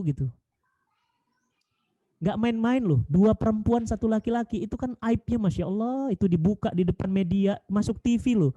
Masuk media loh, viral loh. Coba bayangkan kalau nama kita di situ. Aduh malunya. Bayangkan orang tua kita, bayangkan ada suami kita. Itu mah mendingan bunuh diri udah. Enggak lah, enggak akan kita melakukan itu. Lebih baik kita melakukan hal yang lain. Banyak jalan untuk mendapatkan rezeki yang berkah dari Allah Subhanahu wa taala. Nauzubillah. Amin. Ya makanya kita selalu harus ini ya Ustadz, selalu berdoa diberikan nikmat iman, itu tuh udah paling orang sekarang lama. Oke, satu lagi Ustadz ya. Yap. Udah jam 2, nanti abis ini kan kita juga akan masih ada ini juga kan, Ustadz Fatih ada mau menyampaikan juga nih dari Cinta Quran. Iya. Oke, jadi yang terakhir ya teman-teman ya, mohon maaf nggak bisa semuanya dibacain. Insya Allah nanti di kajian selanjutnya kita bisa sharing-sharing lagi. Boleh. Dari Tika Maharani, Assalamualaikum Ustadz, maaf saya ingin bertanya, apa benar suami akan bertemu istrinya di akhirat nanti? Kalau misalnya setelah suami meninggal istri menikah lagi, apa istri bisa berkumpul dengan suami yang pertama di akhirat? Iya, iya Mbak, jangan dibayangkan surga itu seperti di dunia. Di surga itu semua yang kita ingin dan indah semua ada di sana. Tidak ada cemburu, tidak ada air mata, dan kita bisa memilih apapun yang kita mau. Di surga tidak ada lagi yang namanya halal haram, Mbak. Di surga tidak ada lagi yang namanya ibadah. Di sana yang ada hanyalah balasan. Mbak lagi pingin makan apa? Lagi pingin makan nastar datang Mbak. Lagi pingin makan pizza datang. Lagi pingin sama suami lama, datang suami lama. Lagi pingin suami baru, datang suami baru datang. Jadi nggak usah dipikir-pikir, nanti Ustadz kalau saya cerai nih misalnya, atau suami saya meninggal, saya nikah lagi, saya nggak bisa ketemu suami lama ya. Itu nggak usah dipikirin. Kenapa? Karena surga tidak seperti logika. Karena surga itu bukan logika. Karena surga itu semuanya sudah menjadi batas akhir dari keindahan impian. Impian terindah kita di sana, Mbak. Suami dapat istri 70 bidadari surga. Istri Mbak Putri nanti nggak akan cemburu. Ya Allah, istriku suamiku dikeroyok 70 bidadari. Awas bidadarinya, aku akan mutilasi. Enggak, Mbak. Udah gak kepikiran. Kenapa? Karena Mbak Putri udah jadi ratunya para bidadari. Bidadari aja cantik banget. Apalagi ratunya para bidadari. Waduh. Bahkan apa? Saya kemarin tuh teman-teman semuanya saya informasikan, saya punya kajian Senin malam. Judulnya Rumahku Surgaku ya. Tolong nonton di Amazing People ya, catat ya. Amazing People YouTube jam 8 sampai jam 9.30 bersama Ustadz Iwan Januar. Temanya apa? Rumahku Surgaku. Nah, kemarin kita bahas apa? Bidadari pun cemburu padamu. Kenapa bidadari cemburu? Ada istri solehahnya luar biasa, menyebabkan bidadari itu cemburu karena kesolehannya. Kenapa? Lu bayangkan ratunya para bidadari. Jadi jangan dibayangkan bahwa nanti di surga nggak bisa ketemu suami, nggak ada yang begitu, nggak usah dipikirin. Kenapa? Karena di sana itu udah nggak ada cemburu, udah nggak ada curiga, udah nggak ada sakwa sangka, happy semuanya. Tapi Mbak, kalau namanya dunia, oh iya, baru WA ada tulisannya di situ, ya Rani. Waduh, rasanya HP pengen dibanting aja gitu ya. Siapa itu? Rani mana? Padahal namanya Ranianto Fajriawan gitu ya. Tapi Rani dibuat supaya manas-manasin istrinya. Ya, jadi nggak usah dipikirin yang begitu-begitu ya. Walaupun banyak pertanyaan ya kepada saya juga, Ustadz, kalau nikah lagi, Mbak, nggak ada masalah nikah lagi. Karena banyak sahabiah, banyak sahabat wanita ketika suaminya wafat, mereka menikah lagi. Dan nggak ada masalah. Ya, nggak ada masalah. Yang penting adalah yang kita nikah itu baik agamanya, baik kesolehannya. Jangan sampai lebih parah daripada yang sebelumnya, gitu aja ya. Nah, tapi kalau Ustadz saya memilih enggak kenapa? Pokoknya dia nggak tergantikan. Ya nggak apa-apa juga, gitu. Nggak apa-apa juga. Itu adalah pilihan ya. Jangan bayang-bayangkan surga seperti di dunia ya. Wallahu a'lam bishawab. Insya Allah, makanya semoga kita semua bisa sama-sama berkumpul di surga. Allah, ya, Ustadz amin. Ya. Ya, kalau kita nggak ada di surga, Ustadz cariin ya. Insya Allah, saya hafalin nama-namanya satu-satu. 120 orang nanti insya Allah. Dan Mbak Putri jangan bayangin, saya itu ngapalin satu-satu, itu namanya akan keluar sendiri. Ya, Masya Allah. Jadi makanya Mbak, kalau punya teman soleh dan solihah ya, deketin baik-baik ya, rapat kedeket sama dia. Kenapa? Karena kalau dia wafat, dia punya hak 70 syafaat. Masya Allah. 70, dia bisa nyebutin 70 nama. Nah, kira-kira ada nama kita nggak ya dalam nama-nama itu? Nah, itu masalahnya. Yeah. Nah, bagaimana bisa disebut kalau kita nggak deket sama dia kan? Makanya deket. Nah, siapa misalnya Mbak deket siapa? Ya udah, makanya gitu. Kita tidak bisa menyamai ibadahnya, tapi kita berharap bisa bersamanya di surganya Allah Subhanahu wa taala. Ya. Allah a'lam bishawab, ya. Baik Ustadz, jazakallah khair atas jawaban-jawabannya yang luar biasa. Tadi juga pertanyaan-pertanyaannya dari teman-teman hijabers juga, Masya Allah semuanya bisa kita ambil hikmahnya, kita bisa petik ibrohnya ya.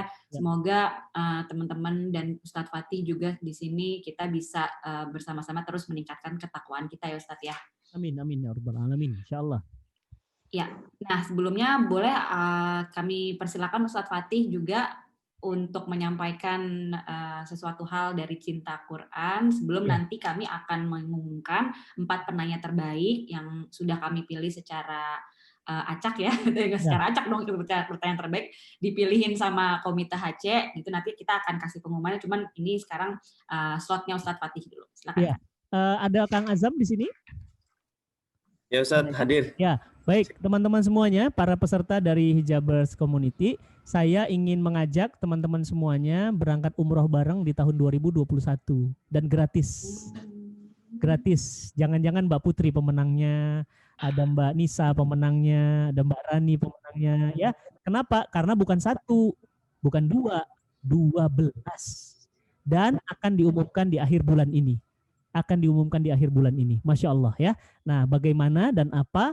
Nanti Mas Azam akan menjelaskan. Dan Hijabers Community, yuk sambung 1 ayat, sumbang 1 ayat. Bagi teman-teman di sini, boleh pilih ayat manapun, sumbang 1 ayat untuk kampanye hapus buta aksara Quran di Indonesia.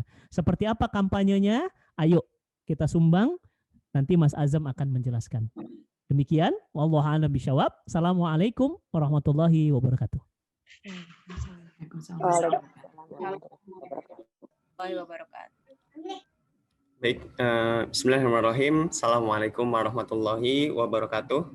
Waalaikumsalam warahmatullahi wabarakatuh. Alhamdulillah, salatu wassalamu ala rasulillah wa ala alihi wa sahbihi wa malah.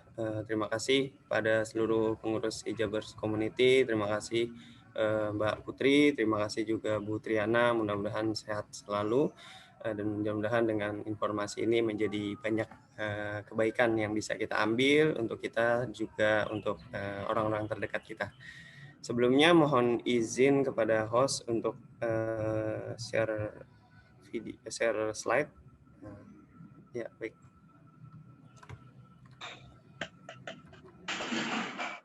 Sudah tampil ya?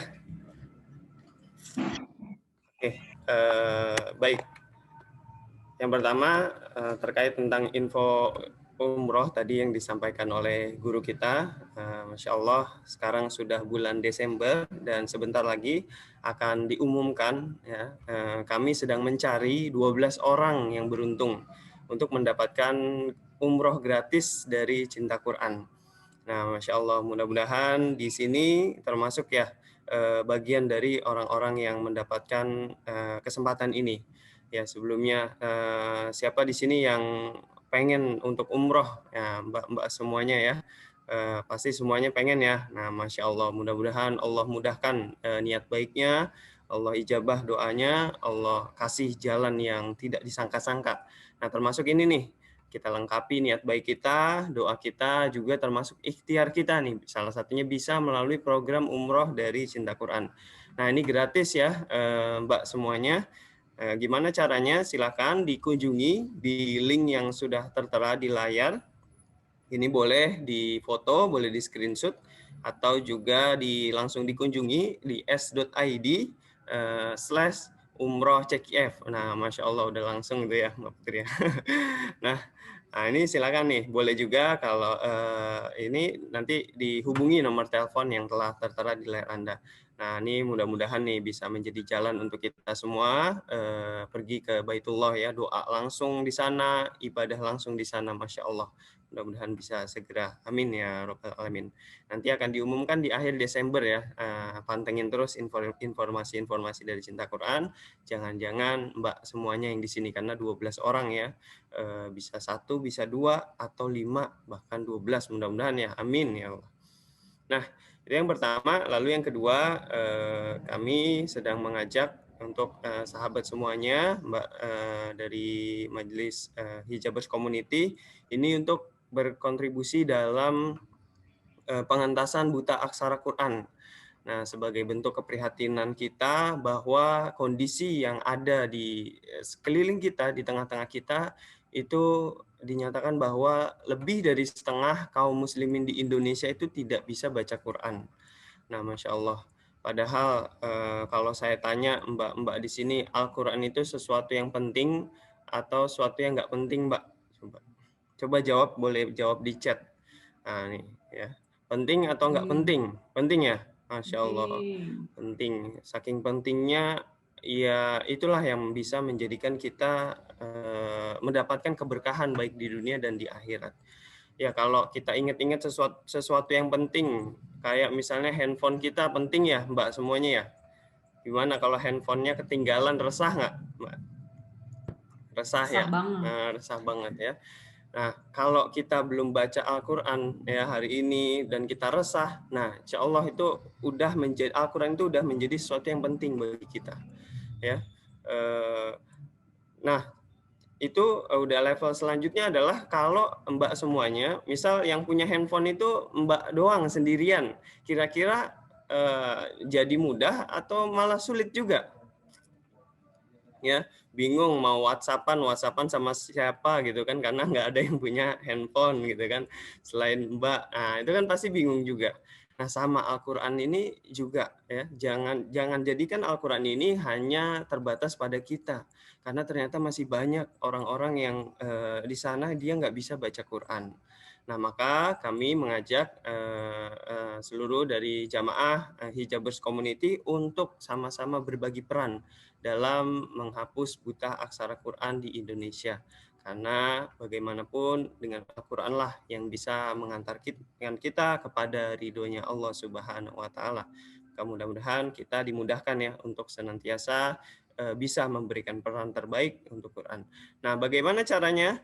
Nah, salah satunya adalah mendukung gerakan hapus buta aksara Quran di Indonesia dengan menjadi bagian dari orang-orang yang berkontribusi untuk event kita di nanti insya Allah akan di launching di Januari.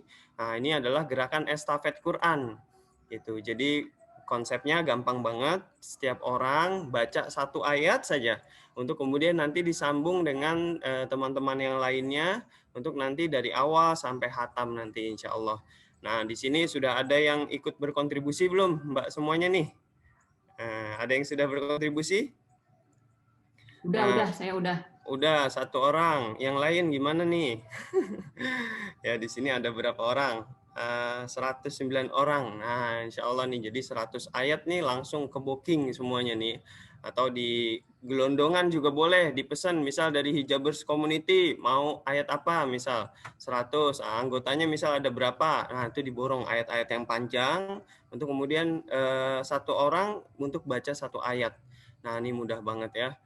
Mudah-mudahan dari kita melakukan bareng-bareng campaign ini, mudah-mudahan banyak orang yang ikut-ikutan minimal ya. Wah ada apa sih? Coba ikutan. Itu apa sih? Coba deh, boleh deh. Nah kan kita kan gitu ya, sering ikut-ikutan ya. Rame apa ikut. Nah kita ramaikan nih gerakan hapus buta aksara Quran nih. Gimana caranya? Iya tadi ada yang nanya gimana caranya. Oh ya, silakan. Oke, silakan dikunjungi www.hapusbutaaksaraquran.com atau dikunjungi @hapusbutaaksaraquran. Nah, nanti tampilannya akan seperti ini.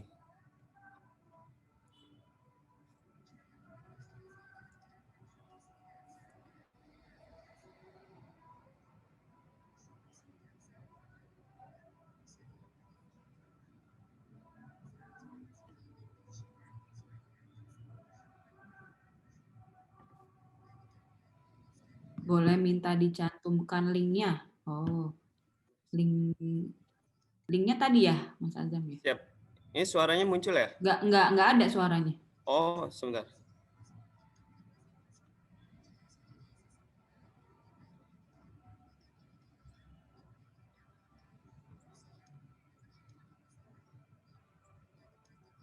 Sekarang, pekerjaan kamu saat ini, dan jangan lupa untuk upload foto terbaik kamu.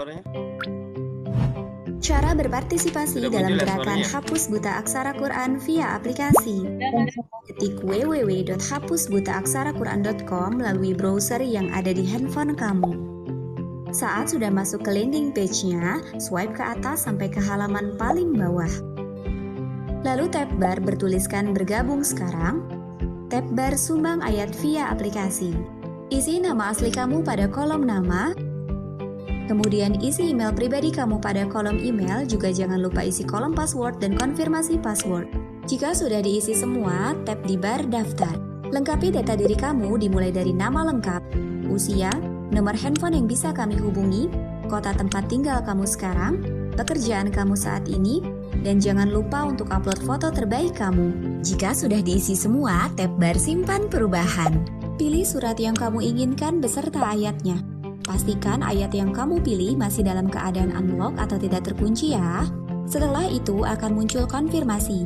Tap tidak jika masih ingin mengubah surat dan ayatnya. Tap ya pilih jika sudah mantap menentukan surat dan ayat yang akan dibaca. Jika sudah, akan muncul page baru, lalu pilih bar Choose File. Akan muncul bar dari bawah layar handphone kamu, lalu pilih icon bertuliskan video kamera. Setelahnya, kamu bisa rekam video kamu saat membaca surat dan ayat yang telah kamu pilih. Jika memilih ayat pertama dalam satu surat, dianjurkan membaca basmalah terlebih dahulu. Setelah men-tap tombol berikon stop, tab bar berwarna biru bertuliskan upload video. Jika sukses, akan muncul tulisan video berhasil di-upload. Selamat, kamu sudah sukses berpartisipasi dalam gerakan hapus buta aksara Quran. Ya, itu ya. Nanti juga saya kirimkan linknya di chat room, nanti bisa langsung dikunjungi atau disimpan. Nah, bagi Mbak semuanya, Ibu yang belum mungkin terkendala baca Qurannya, masih belum lancar, bisa juga memanfaatkan program kami gratis, itu bimbingan Quran melalui telepon. Jadi setelah mendaftar, nanti akan dibuatkan janji dengan tim kami untuk ditelepon untuk dikontrol bacaan Qurannya atau target-target hatamannya yang belum bisa 1 bulan hatam, ya 1 pekan 1 juz, nah insya Allah, atau 1 hari 1 lembar, nah nggak usah lama-lama, 15 menit aja insya Allah. Mudah-mudahan bisa menjadikan kita semakin lebih baik, semakin lebih dekat dengan Quran. Insya Allah. Silakan dikunjunginya, nanti bisa diambil linknya di s.id/layanan CKF. Dan juga bagi ada batas waktu nggak katanya? Ada batas waktu untuk upload program hapus baca Quran, hapus buta huruf ini, aksara Quran ini. Karena ini kan akan di launching di Januari, kalau bisa di bulan-bulan ini. Ayo sama-sama fastabiqul khairat insyaallah ya. Jadi sama-sama sukses gerakan hapus buta aksara Quran ini. Dan juga bagi Mbak semuanya yang mau mendukung dalam bentuk dana, bisa juga melalui transfer di nomor rekening yang telah tertera di layar Anda, atau bisa mengunjungi di s.id/do-nation atau untuk negeri. Mudah-mudahan setiap kontribusi yang kita berikan akan menjadi wasilah tersampaikannya hidayah kepada mereka, dan jangan-jangan ini yang mengantarkan kita kepada surganya Allah Subhanahu wa Ta'ala. Bayangkan setiap ayatnya, bayangkan setiap huruf yang mereka baca akan mengalirkan pahala abadi kepada kita sekalipun kita tidak lagi di alam dunia. Mudah-mudahan Allah memberikan kita kesempatan dalam beramal soleh, mudah-mudahan Allah memberikan kita akhir yang husnul khotimah.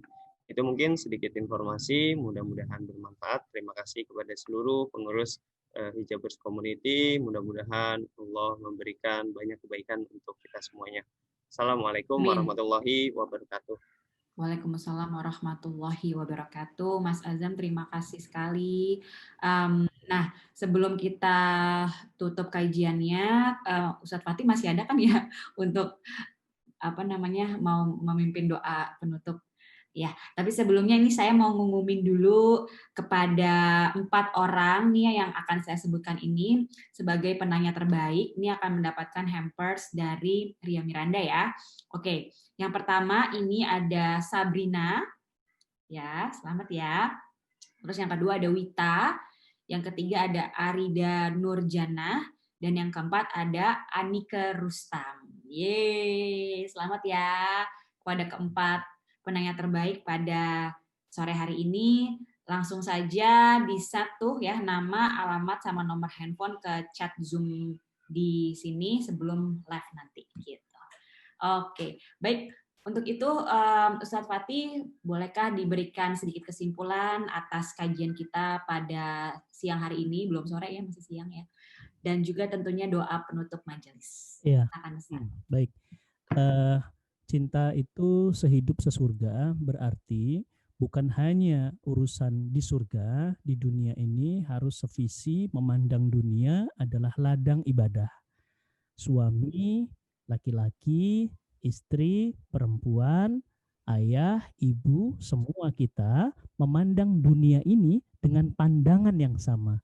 Sehingga kita bisa katakan kita bisa sehidup untuk beribadah dan sesurga adalah memanen hasilnya. Surga adalah hasil mutlak milik Allah. Ingat, tidak ada satupun yang bisa mengklaim dirinya masuk surga. Tapi bagaimana agar kita pantas masuk surga? itu ada di dunia. Suami terbaik mengupayakan dunia itu ladang ibadah baginya.